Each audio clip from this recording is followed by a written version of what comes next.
দাও সম্পূর্ণ তোমাকে যদি সে স্বেচ্ছায় দান করে দেয় লিখিত দিয়ে দেয় তোমার, কিন্তু আমি তো জানি অঞ্জনা আপার একটা বাড়ি আছে উত্তরা দক্ষিণখানে, একটা বাড়ি আছে মাতুয়াইলে, একটা আদাবারে, এগুলো শুনছি। সত্য মিথ্যা তুমি জানো, দুলাভাই জানে, ওই ড্রাইভার সাহেব জানে, আর অঞ্জনা আপার আত্মা জানে। আমি বলি তোমাকে যখন আমি শিশুর সামনে বললাম যে কেন তুমি তারে এই ইউনাইটেড হাসপাতাল থেকে পিজি মানে বঙ্গবন্ধু মেডিকেল কলেজ হাসপাতাল এই জায়গা কেন নিবা, তুমি বলছো আমার টাকা নাই। তা আমি বললাম টাকা থাকবে না কেন, তার এই সম্পদ গুলা কোথায়, এটা কিন্তু আমার কাছে ভিডিও আছে, তুমি বলছো মামা আছে, সব আছে। এর পরবর্তীতে আমরা যখন দেখে আসলাম অঞ্জনা আপাকে, সে শুধু এরকম এরকম করতেছে আর বলতেছে সুচরিতা ভাবিকে বলছে উকিল পাঠাও, এগুলো সুচরিতা ভাবির কাছ থেকে আপনারা শুনে নেবেন। এর পরবর্তীতে ক্যান্টিনে বৈশা তুমি বললা তার কিচ্ছু নাই মামা, আসে সোনা গয়না তাও বিক্রি করে নিয়েছো, সেটারও তোমার রিসিট নাই। তারপর তুমি বললা কিচ্ছু নাই, দুইটা ভিডিও তোমার দুই রকম। আমি পোস্ট করার পর আমার আইডিটা চলে গেল, এখন আইডি লক, তার মানে আমি এগুলো বুঝি মামা, আমার আইডি কিন্তু এখনো ওপেন নাই। আমাকে তখন বলতে দিতে হবে নাকি? আপনি একা একা বললে তো হবে না। আমার জিজ্ঞাসা ওইটাই যে তুমি দুই রকম বললা, তুমি দুই রকম বললা, শিশুর সামনে বললা সব আছে মামা, আর ক্যান্টিনে বললা কিছুই নাই। আপনি এখন এই কথাগুলো বলে এটা আপনি এটা বলে কি বোঝাতে চাচ্ছেন? আমি বলছি কিছু থাকলে তোমার দিয়ে গেলে না, না তুমি তো দুই রকম ভিডিও দিছো। আমি একটা কথা বলতে চাই, প্লিজ আপনি চুপ থাকেন দুইজন। আমরা এটাই শুধু এই রিপোর্ট পর্যন্ত ওয়েট করবো, 3 দিনের রিপোর্ট। উনি যা বলেছেন প্রত্যেকটা প্রশ্নের উত্তর আমরা ওনার কাছে চেয়েছি, উনি লিখিতভাবে দিচ্ছে। হ্যাঁ করবেন। আপনার মনিকে যদি দুইটা কোশ্চেন করতে চান বা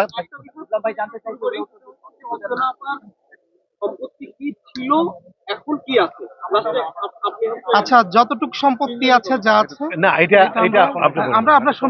আমরা টোটাল পেপার চেয়েছি, পেপারে 3 দিন পরে এটা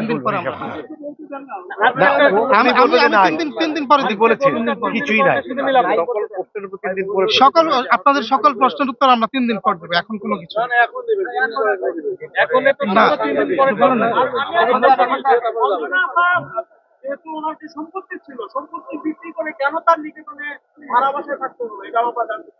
এগুলা সব আমরা 3 দিন পরে বলবো এখন, কারণ আমাদের তো কিছু ব্যাপার আছে, আপনারা বিক্ষিপ্ত ভাবে প্রশ্ন করে যাবেন, আমাদের তো উত্তর দিতে হবে, আমাদের তো সময় দিতে হবে।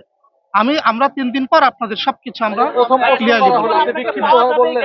না এক একজন এক ভাবে বলছি সেই জন্য আপনি 3 দিন হয়ে গেছে বা 4 দিন হয়ে গেছে তিনি বাসাতে বললো। হ্যাঁ এখন আমি ক্লিয়ার করি, সমিতিকেও জানান নাই বা তার আশেপাশে আত্মীয় স্বজনকেও জানান নাই কেন, এবং এতদিন দেরি হলো কেন হসপিটালে ভর্তি করা? আচ্ছা এখন আমাকে বলতে দেন, 17 তারিখে পার্থিব রাশেদ মামা আমাদের বাসায় গিয়েছিল, অনুদান কমিটিতে আছে শামসুল আরিফিন মামা, আমাদেরকে খাইয়েছে, প্রায় 1 ঘন্টার মতো ছিল।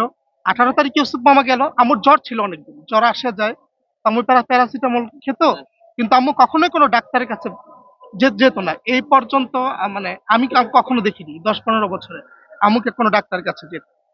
তো যে জোর করে একটা মানুষকে তো জোর করে আর নিয়ে যাওয়া যায় না, আম্মু তার ছোট মানুষটা, যে আমি বললাম যে তোমাকে ডাক্তারের কাছে যেতে হবে, সেটা তো আর হয় না। 18 তারিখ 19 তারিখে আমাদের বাসায় গেস্ট এসেছে, আম্মু রান্না করেছে।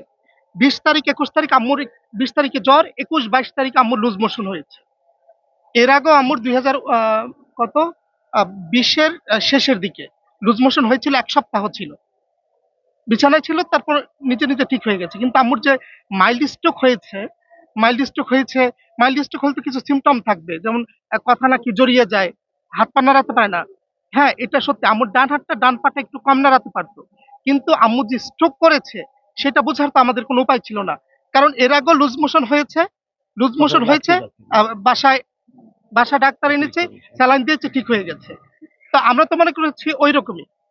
22 যে মানুষটা 19 তারিখে বাসায় রান্না করেছে, 20 তারিখ 21 তারিখ 22 তারিখে পার্থিব রাশেদ এবং আরিফিন মামা আবার আসছিল আমাদের বাসায়, ওরা এসে দেখে আম্মুকে স্যালাইন দেওয়া হতো। মেবি আম্মু 23 তারিখে স্ট্রোকটা করে, ব্রেন স্ট্রোকটা করে 23 তারিখে বা 22 তারিখে রাতে হবে, আমি আসলে শিওর না। যখন আম্মুকে ইউনাইটেডে নেওয়া হয় বাসা থেকে, তখন আম্মুকে তো অজ্ঞান অবস্থায় নিয়ে যায়নি।